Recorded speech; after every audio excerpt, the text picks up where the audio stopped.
Nancy Syukri, Menteri Pelancongan Seni dan Budaya, Yang Berhormat Datuk Seri Dr. Shantara, Timbalan Menteri Pelancongan Seni dan Budaya, diiringi Yang Berbahagia Datuk Wira Dr. Nur Zari bin Hamad, Ketua Setiausaha Kementerian Pelancongan Seni dan Budaya.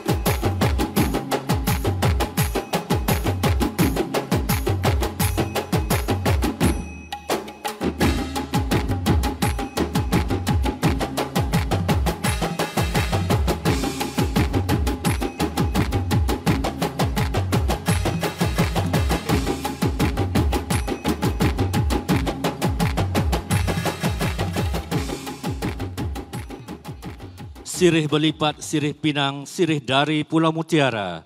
Pemanis kata selamat datang, awal bismillah, pembuka bicara. Memulakan acara, majlis menjemput hadirin sekalian untuk berdiri hormat dan sama-sama kita menyanyikan lagu kebangsaan Negaraku.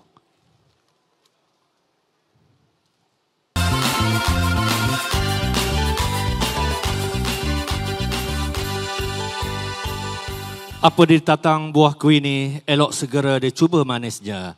Selamat datang ke majlis ini, semoga sejahtera sentosa hendaknya. Yang Amat Berhormat Datuk Seri Ismail Sabri bin Yaakob, Perdana Menteri. Yang Berhormat Datuk Seri Hajah Nancy Syukri, Menteri Pelancongan Seni dan Budaya. Yang Berhormat Datuk Seri Dr. Shantara, Timbalan Menteri Pelancongan Seni dan Budaya. Yang Berbahagia Datuk Wira Dr. Nur Zari bin Hamad, Ketua Setiausaha Kementerian Pelancongan Seni dan Budaya, dan Yang Berbahagia Datin Wira Siti Khadijah binti Abdul Aziz. Yang Berbahagia Ketua-Ketua Setiausaha, Timbalan Ketua Setiausaha Kementerian Pelancongan Seni dan Budaya, Ketua-Ketua Jabatan dan Agensi di bawah Kementerian Pelancongan Seni dan Budaya, yang dikasihi karyawan seni dan budaya, yang berbahagia datuk-datuk, datin-datin, tuan-tuan dan puan-puan yang dihormati sekalian. Assalamualaikum warahmatullahi wabarakatuh dan salam sejahtera. Selamat datang ke Majlis Pelancaran Dasar Kebudayaan Negara. Terlebih dahulu majlis merakamkan ucapan penghargaan dan terima kasih kepada Yang Berhormat Menteri dan DIF-DIF jemputan yang sudi hadir ke Majlis Pelancaran Dasar Kebudayaan Negara. Untuk makluman bersama, Dasar Kebudayaan Negara merupakan salah satu gagasan yang menyokong kepada wawasan kemakmuran ke arah membentuk keluarga Malaysia menjadi sebuah negara bangsa yang maju dan bersatu padu dengan menampilkan identiti dan kepribadian kebangsaan berasaskan nilai dalam budaya bangsa Malaysia itu sendiri. Ia dibina dengan mengambil kira prinsip dan matlamat dasar kebudayaan kebangsaan yang diilhamkan melalui Kongres Kebudayaan Kebangsaan pada tahun 1971. Berperanan sebagai panduan dan rujukan kepada semua pihak untuk mengangkat dan mengutamakan elemen budaya dalam program-program pembangunan negara.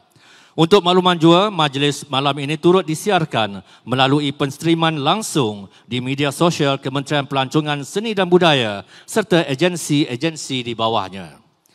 Kalau hendak ke Tanjung Keramat, anak manis jangan diangkat. Bersama kita memohon rahmat, moga majlis mendapat berkat.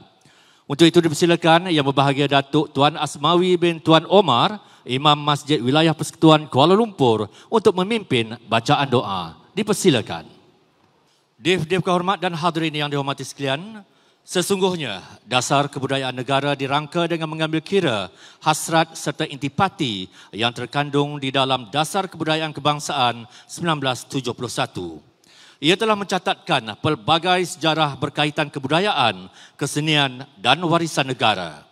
Kita imbas kembali Dasar Kebudayaan Kebangsaan sejak tahun 1971 hingga 2021. Sama-sama kita saksikan.